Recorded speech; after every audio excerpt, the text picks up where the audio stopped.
every time somebody says, Rich is going to rug pull, we know it's nonsense, but like, why is it nonsense? Like, can you just briefly be like, why would Richard never rug pull? Like, why are you so confident in that?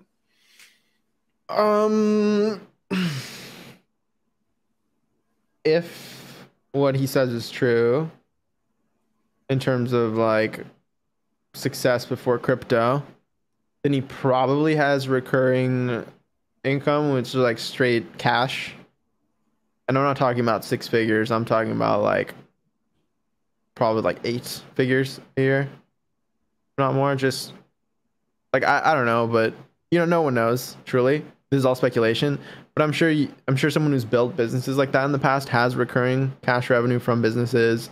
I'm sure he hasn't sold all of his Bitcoin. I'm sure he hasn't sold all of. This is a tricky one. If he owns the Ethereum that went through the adoption amplifier, then I'm pretty positive he hasn't sold all of that either.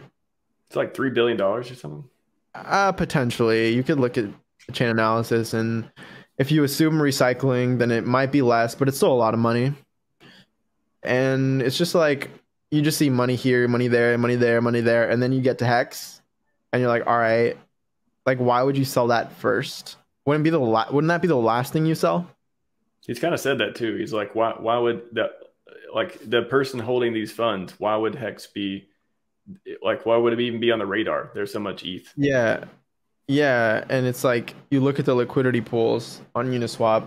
How much money can you actually pull out of one of the pools? The Hex USDC pool, for example, on UniV3, $1.3 million. Like that's chump change relative to the ETH that was raised, or potentially Bitcoin value that he has, or recurring cash. Like it makes no sense. Like, yeah, let's rug this amazing community on a DEX pool, on a thin DEX pool, just for why? For $1 million?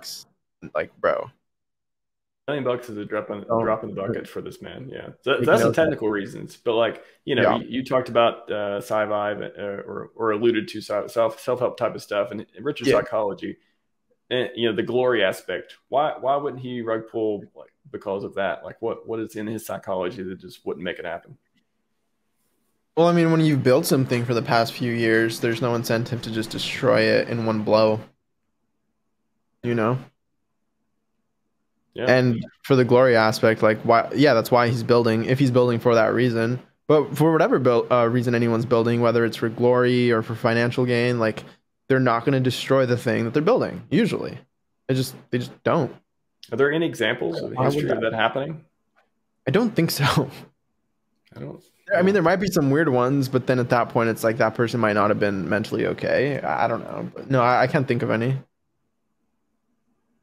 Yeah. But yeah. But that's always the case. It's always the easiest thing to say. But what if the OA sells? What if all these imaginary horribles happen? The founder is a billionaire. He's completely aligned with glory. He doesn't need your money. Like that's the best founder you could ever want, right? You want a billionaire founder. There's no incentive to rug pull if you're already a billionaire. What do you need? What do you need $5 million out of Hex liquidity pools, right? Yep, exactly. So it never made any sense, but it keeps coming up. I'm just like, did nobody think more than the first sentence that came out of my mouth on this? I don't get it. When a man has billions, legacy, the best performing asset. Yeah. And the longevity. I mean, Richard said a lot of times that after crypto, he wants to. I mean, I speculate the Heart Foundation. I'm just medical research, longevity, all that stuff. Like, why would he destroy everything he wants? That doesn't make any sense. There's definitely a long-term play here, and it's I don't think it includes rugging Hex personally. So, but people are entitled to their own opinion. That's fine.